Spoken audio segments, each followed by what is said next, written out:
What does love look like? Written by Janette Oak, illustrated by Cheri Bladholm.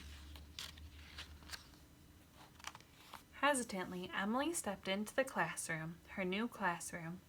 The room was already full of children, and she suddenly felt shy and alone. Too quickly, though, the teacher turned to her. "Welcome, Emily. We've been expecting you. I'm Mrs. Creighton." Emily liked her smile. "Class, this is Emily Walters. We have all worn name tags today, just for you." Mrs. Creighton reached out a hand and led Emily to a desk near the back of the room. "We hope you'll enjoy our classroom."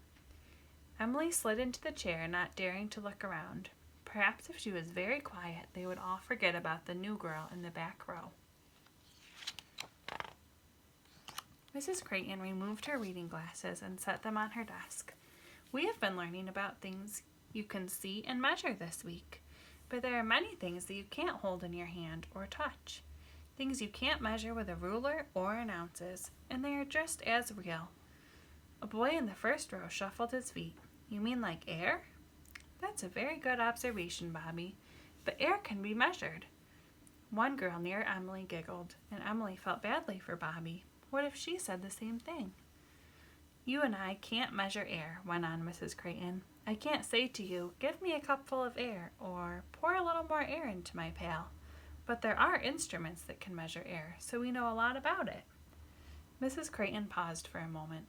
"I was thinking of totally different things, like love, for instance. Is love real?"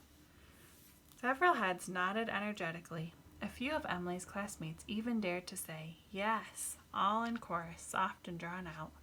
"But if you were to draw a picture of love, what would you draw?" A girl with brown pigtails raised her hand and waved it about like a little flag, her eyes sparkling. "Can we draw it?" she asked. The whole class groaned, except for Emily.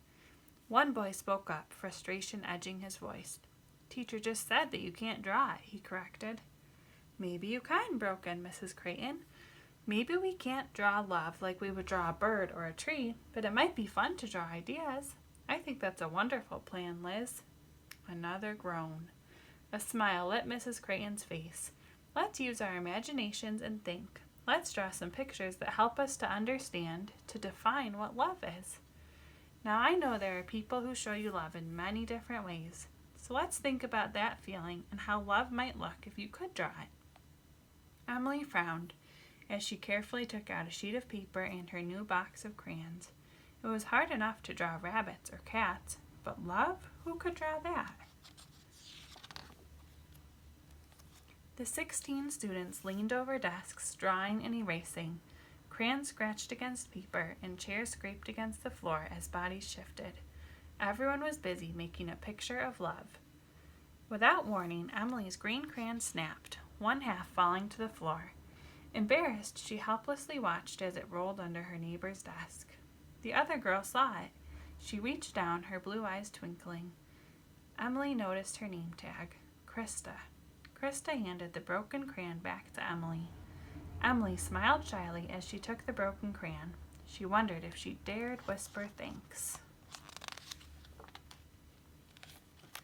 After several more minutes, Mrs. Creighton stood. "I think it's time to see where your imaginations have taken you," she announced. "Who would like to be first?" Emily slid low in her chair, hoping no one would volunteer her. She was thankful when Stacy raised her hand. Stacy scrambled from her desk and marched to the front of the class, where she held her picture up high. "Tell us why you drew a flower, Stacy," prompted the teacher. "I think love would be pretty and have bright colors. It makes people feel happy inside." Stacy beamed, first toward Mrs. Creighton, then towards the entire class. "Very good," said Mrs. Creighton, and the class clapped. The next girl held up a white piece of paper with two people. One held a big chocolate bar that she had broken in two and was handing one piece to the other person. Emily thought it was a nice picture. "Let's see what you have to share, Barkley." Barkley walked up, waving his yellow sheet. In the middle was a bold brown square. "I think love is like a big, big blanket, big enough to wrap up the whole world, all warm like my Grandma Smith's goose down." He grinned and swung into his seat. And then it was the girl next to Emily's turn. "This is a tree," Krista began, wriggling nervously. Someone smothered a laugh at a stern look from Mrs. Creighton. Krista wriggled even more and turned back to her picture, not looking at her classmates. I think that love has lots of branches. The branches are people. Each person has a tree, and it grows and grows, bigger and bigger, the more people you love." Krista's idea had been a good one. Emily glanced down at her own sheet, suddenly unsure. Down the row they went. One girl had kind of a messy sheet. "I think love is like a big, long, humongous table with a place for everyone." The next boy to stomp up held his picture in one hand, high over his head. "It's like a big, round globe," he explained. "Everyone in the whole wide world is in it." Mrs. Creighton nodded. "I hear many of you saying that love is for everyone," she said, "and that is good, very good." A girl thumped to the front of the room on her crutches, her paper scrunched against the hard wood. She stopped and tried to rub out the creases with her palm before turning the orange paper to the class. In a circle, there are no rough edges to hurt people, and no corners for anyone to get pushed in and not noticed. The circle can get larger and larger to let more people in. On they went down the rows. Emily found the nervous tingle in her tummy leaving as she heard about happy faces, umbrellas, bright yellow suns, fuzzy slippers, and a warm fireplace. There were so many good ideas about love. And then Mrs. Creighton was saying softly, "And now it is our new student's turn. Emily, do you have a picture for us?" Emily rose slowly from her seat and dipped her head shyly. She picked up her sheet of light blue paper, her favorite color, and walked to the front of the room. She didn't feel quite as new now, nor quite as scared, but she still felt a bit unsure about showing her picture to the whole class. She took a deep breath as she held it up. "I think this is how love looks," she said. To her surprise, her voice sounded loud enough for the entire class to hear. For a long moment, the room was silent. A few of Emily's classmates wrinkled their foreheads in confusion, and others whispered to each other.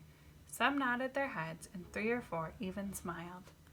The silence was broken by the loud sound of Mrs. Creighton clapping. Others joined in until soon everyone was applauding. "I think we should put Emily's picture on the special merit board," suggested Stacy.